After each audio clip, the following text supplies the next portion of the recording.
Hi everyone, number సిస్టంలో add power rule questions ఇచ్చినప్పుడు ఎలాగా ఈజీగా సాల్వ్ చేయాలో మనం ఈ వీడియోలో తెలుసుకుందాం. ఫస్ట్ క్వశ్చన్ చూడండి, ఇక్కడ ఇచ్చింది 41 power 43 plus 43 power 43 is divisible by అని చెప్పేసి ఆప్షన్స్ అనేవి ఇచ్చారు. Option A 80, option B 84, option C 86, option D 88. So ఇలాంటి ప్రాబ్లమ్స్ ఇచ్చినప్పుడు దీనికి ఒక చిన్న ఫార్ములా ఉందన్నమాట. అదేంటంటే A power N plus B power N is divisible by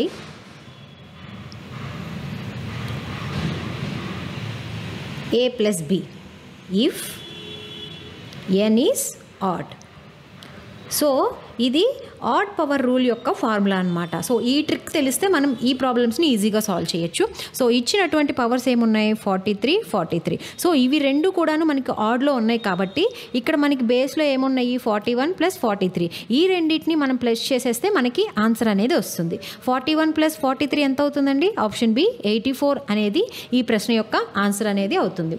so if you like this trick, please follow our free job guide Telugu YouTube channel. Thank you.